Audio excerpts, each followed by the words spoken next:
Students, I am quite convinced that by now you know what a code is.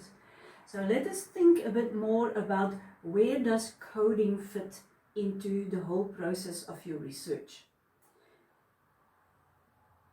You will find this as an attachment to one of the emails that I will send you, this image. It gives you an overview of the research process. And I always say research is a journey. It's a journey of adventure. It's a journey where you think you may take that route, but then you reach an obstacle, you have to take another route. And specifically in qualitative research, you must love the chaos and you must love the surprises. Yet you have to find a way to make sense out of all your observations in your research. So how does research begin? It begins with an interest. You have to take an interest in something that you need to do to qualify. This initial phase of finding a topic that you could possibly use for your research, I call that orientation phase. Orientation phase has been nicknamed by many students as the disorientation phase because it is really a very overwhelming time where you think, I like this subject, but the more I read, the more confused I become. And just when I think I've got my topic, I hear that somebody else has already covered that topic and I have to start thinking anew. It's very frustrating. Say, for example, I would like to do research based on how young people in the environment of Port Elizabeth think about their future in terms of employment. This is such a difficult topic.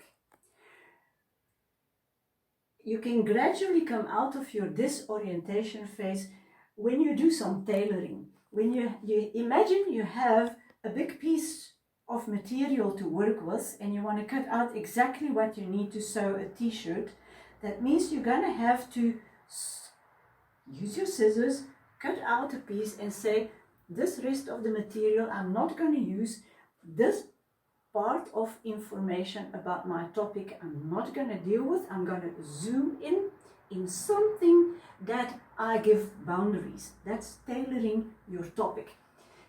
In my example, I could, for instance, say, well, of course, from my background, I need to know the stats about unemployment. I need to look out for new stats that will come out of this era of coronavirus. How has it impacted unemployment? But I must think of where shall I reach young people and how shall I approach them? I could make a choice and say, I limit myself to meeting 30 young men, young women, age category 18 to 25, that's a boundary, and maybe I want to meet them in the area of Mission Vale, because Mission Vale is a very interesting area outside Port Elizabeth. It has a university campus, but it's also surrounded by a community where many people can never dream of studying. You will find high unemployment there and you will find students there. So as you are tailoring your topic, you may think, if I think I can interview 30 different people between that age category, I may want to find 50 students on campus, but I may maybe chat to Sister Ethel, who runs the mission station, and ask her, please introduce me to some unemployed people that you know, and you take it from there. You understand tailoring, you will have to do it because you have to build in focus to what you will zoom in on. You have to zoom in your real purpose of your research and tailor your questions along that. What you do as a next step is you, of course, choose your method of assembling information. I was already thinking strategically, how will I reach these people and that I want to speak to, and how many do I think I can handle?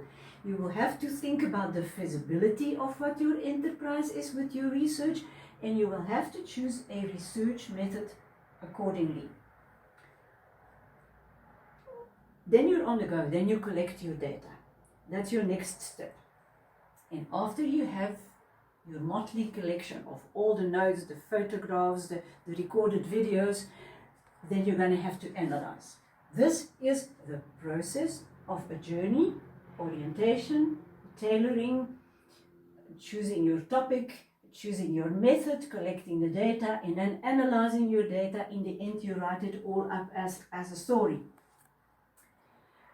This sounds like a flow, like a logical flow. And of course, it is the pattern behind the research. But in reality, and specifically in qualitative research, you will find that your research process is often something like 2 steps forward in order to move back 3 steps, because you encountered something that you cannot explain readily and you have to rethink again. When you will be studying your manual, which I have forwarded to you, you will see towards the end of the manual a different image of the research journey. And there you see that you often link back and forth your different phases of your research. And the core of everything is that you have to define in the tailoring phase what is your ultimate aim or purpose. What is it that you would like to achieve with your research? And what are the key questions that you are answering, that you want answers to, that you will be posing? That is your anchor for your research. Maybe freeze it for a moment.